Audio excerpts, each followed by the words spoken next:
Kumusta ulit mga kapinoyeyo? Ang next topic is ang tanong, pwede ka bang makabili ng sasakyan dito sa Australia kahit wala pang Australian driving license?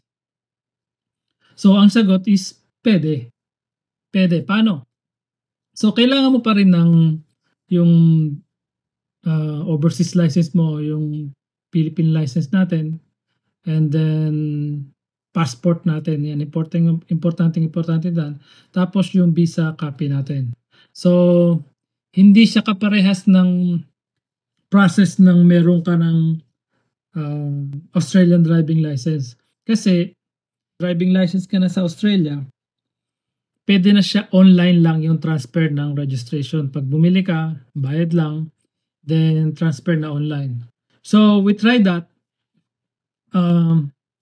Yung binalan ko, actually ako sa Sydney pa ako bumili from Wagga Wagga. Pumunta pa ako ng Sydney para lang bumili ng sasakyan. Kasi dito nga sa Wagga Wagga is medyo mahal yung mga sasakyan kahit yung mga used car. And then limited nga yung options.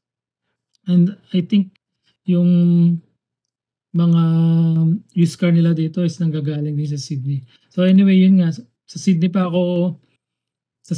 ako bumili ng sasakyan. So, and that time is Sunday. Sunday lang. Unang nangyari is, binagbayaran na.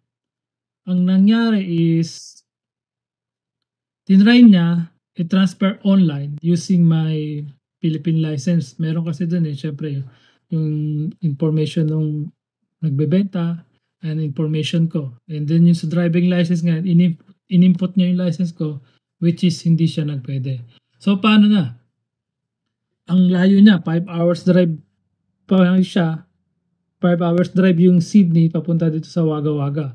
So, dito kasi straightforward lang, madali lang. Ang gumawa lang siya ng sulat kamay na parang sa atin tawag doon, deed of sale, parang ganun. Kasunduan lang, sulat kamay lang na siya, pangalan niya, lisensya niya, registration number, na binebenta niya sa halagang ganito sa akin. Pangalan ko, tapos yun na, pinirmahan niya na. So, hindi naman ako hindi ako natakot. Kasi nga, yung sasakyan naman is iuwi ko. Binigay ko yung pera sa kanya, may binigay niya sa akin yung sulat kamay niya na kasulatan. And then, inuwi ko yung sasakyan papunta sa akin. So, ito na. Paano mo na siya? Ang susunod na procedure is paano mo matatransfer yung registration sa'yo, sa pangalan mo na wala ka pang lisensya. So,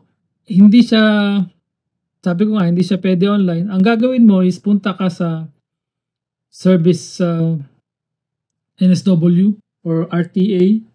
Punta ka mismo doon, personal. Hindi pwedeng online. Talagang kailangan pumunta ng personal.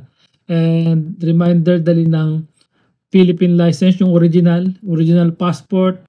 And then kung meron kang printout ng visa mo, dalin mo. Yan tatlong yan, napaka-importante yan. And then yung kasulatan na yung pinagbentahan nyo, dalin nyo. And so pagdating mo doon, siyempre mayroon nag-a-assist, no? Mali pala yung unang binigay sa akin. Ang akala niya kasi siguro, ina-assume na mayroon akong Australian driving license. So, binigyan niya na ako ng ticket papunta doon sa isang counter. And then, mababait naman sila dito eh. So, pagdating doon sa counter, sabi niya, kailangan mo muna ng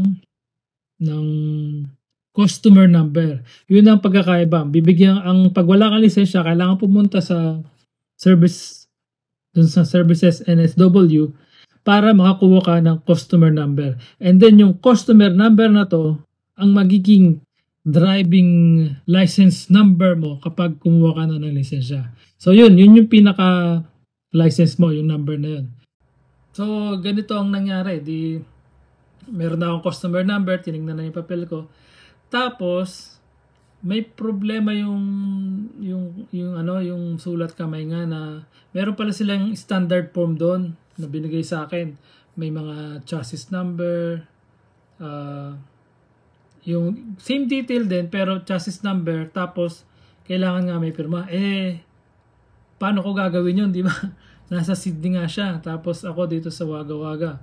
So sabi niya i-email na lang daw yung seller and then papilapan yung form na yun. So ang ginawa ko, syempre buti nga mabait yung nabilan ko. I-message ko na lang siya. Then yun nga, sabi ko ganito, ganyan. Pinilapan niya. Actually, ang ginawa ko is ako na yung nag-fill up nung info. Kinuha ko na lang yung pirma niya doon sa driving license niya. Then, ayun, bumalik ako doon. Yun lang, napakabilis. Ang nagpunta lang ako doon during break time. Ang break time ko is 12. And then wala pang 12:30, tapos na ako. Dito kasi sila, ang pag sinabing ang office nila is 8 to 4 or 8 to 5. 8 to 5 yun, dire-diretso, walang break time yun. Hindi sila nagsasarado ng break time. So, yun nga, kaya tuwing break time, mabilis lang mag-asikaso. So, yun lang. Ang sagot is pwede kang bumili ng sasakyan kahit wala kang lisensya. And importante yan kasi, bakit ka mo? Kailangan mong ma-practice kasi allowed ka naman mag-drive, di ba, for 6 months. Kailangan mong magamay, mapamiliarize yung road para sa driving test mo. And isa pa, during sa actual exam na, actual driving test, kailangan mo ng sarili mong sasakyan. So, yun ang kaibahan dito. No? Sa Qatar, ako galing kasi ako sa Qatar. Sa Qatar, punta ka muna sa school, doon ka na mag-exam kasi meron na rin silang sa police. Tapos, yung sasakyan na gagamitin, ito sa school. So, dito, sa Australia, sarili mong sasakyan ang kailangan mong gamitin. Pero sabi nila, pagka nag-school ka daw, nag-driving school ka daw, yung instructor minsan pinapagamit na yung sasakyan. Ako pala is hindi na ako nag driving lesson.